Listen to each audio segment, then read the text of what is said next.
Hola, ¿qué tal? Buenas tardes. Hoy en esta unidad de aprendizaje de sistemas electorales hablaremos de un tema muy interesante que se llama principios de votación. ¿Qué son los principios de votación? Los principios de votación es la forma en cómo nuestro sistema electoral se organiza para podernos garantizar los equilibrios necesarios, la equidad, la paridad y sobre todo la democracia que exige nuestra constitución política de los Estados Unidos mexicanos. Pero bueno, ahora te hablo un poco sobre el principio de votación de mayoría relativa.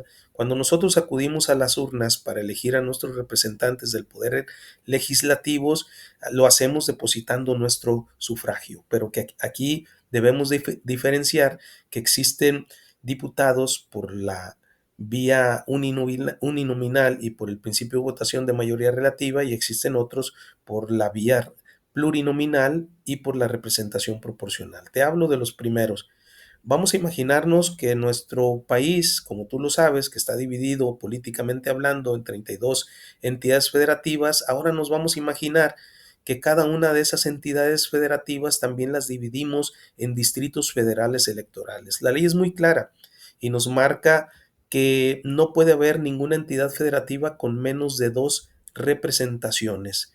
También algo muy importante, quiero comentarte que esta división se hace en base a la población total de cada una de las entidades, de tal suerte que tengamos esos equilibrios de representación en nuestro poder legislativo, en nuestras cámaras. Bueno, cuando nosotros vamos a votar, por ejemplo, en Nayarit contamos con tres distritos federales electorales y una población aproximada de 1.200.000. Colima y Baja California Sur son los que cuentan con dos distritos federales electorales. Obviamente el Estado de México es el que más distritos federales electorales tiene por la población con la que cuentan, Ciudad de México, Veracruz, Jalisco, que son los que cuentan con un mayor número de distritos federales electorales. Pero bueno, continúo con este enfoque y con esta plática. Cuando nosotros acudimos a las urnas, dependiendo en dónde tú vivas, en dónde estás registrado en el padrón electoral, lo harás para votar por un candidato o candidata a la diputación por el principio de mayoría relativa, pero también lo estás haciendo por el principio de representación proporcional. ¿Qué significa?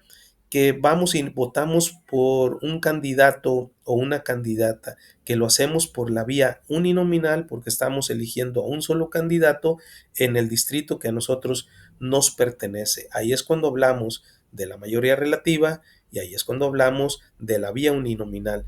Pero ¿qué pasa en la representación proporcional, específicamente en la Cámara de Diputados?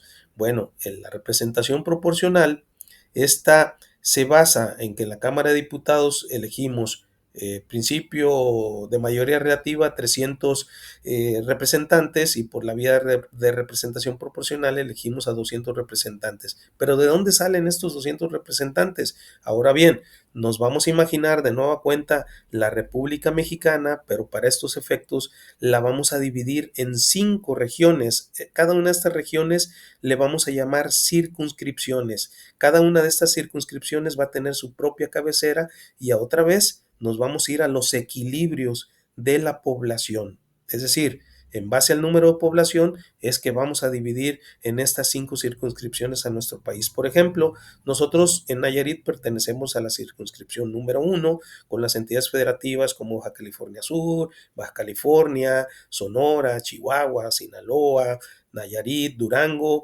y la cabecera que se encuentra en el estado de Jalisco, Guadalajara. Tenemos la circunscripción número 2 con cabecera en Monterrey, la circunscripción número 3 con cabecera en Jalapa, la 4 en Ciudad de México y la 5 en el Estado de México. Aquí, por la representación proporcional, van a salir 40 diputados y diputadas. Si tú multiplicas 40 por cada circunscripción, entonces te va a dar el número 200. Ahora bien, ya tienes los 300 de mayoría relativa y ahora ya te expliqué de dónde salen los 200 de representación proporcional. No olvidemos que los 200 van a salir de cada una de las listas que registren los partidos políticos y de esa lista saldrán el número de representantes que les corresponda emitidos del porcentaje de la votación que obtuvo cada partido político. Bueno, esa fue la Cámara de Diputados. Ahora te comentaré de la Cámara de Senadores. A diferencia de la Cámara de Diputados, ahora vamos a elegir otra vez, nos vamos a imaginar ese mapita de nuestro país con los 32 entidades federativas.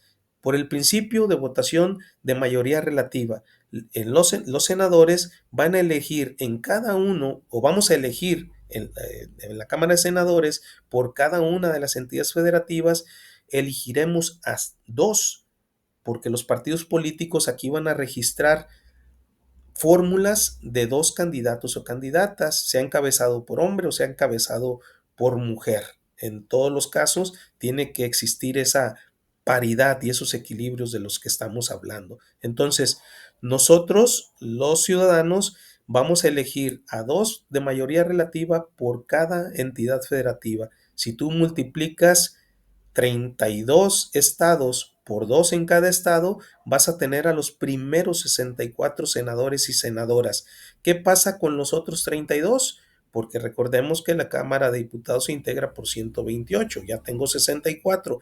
Los otros 32, aunque no son no se le conoce como un principio de votación, se le conoce como primera minoría.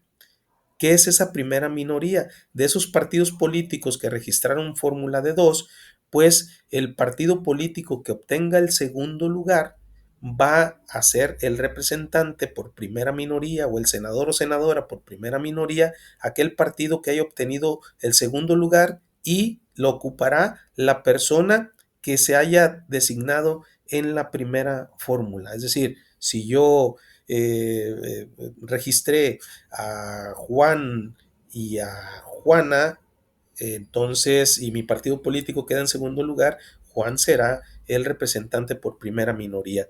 ¿Y qué pasa con los otros 32? Bueno, ya tengo los otros 32, 64 más 32 de primera minoría, pues entonces me va a dar un total de 96. Ahora me faltan 32 para poder tener los 128. Está facilito.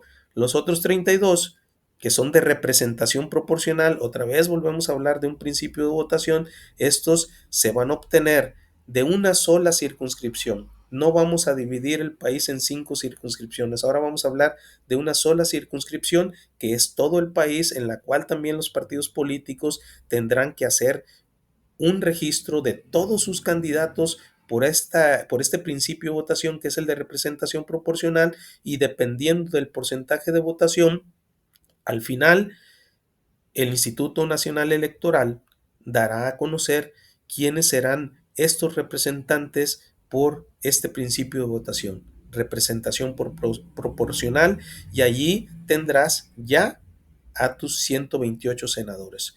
Bueno, pues entonces esta fue la breve explicación sobre los principios de votación: mayoría relativa, representación proporcional, también hablamos de la vía uninominal, también hablamos de la vía plurinominal y por supuesto que también hablamos de la primera minoría, para que conozcas la forma en cómo se elige el poder legislativo en nuestro país. Muchísimas gracias y buenas tardes.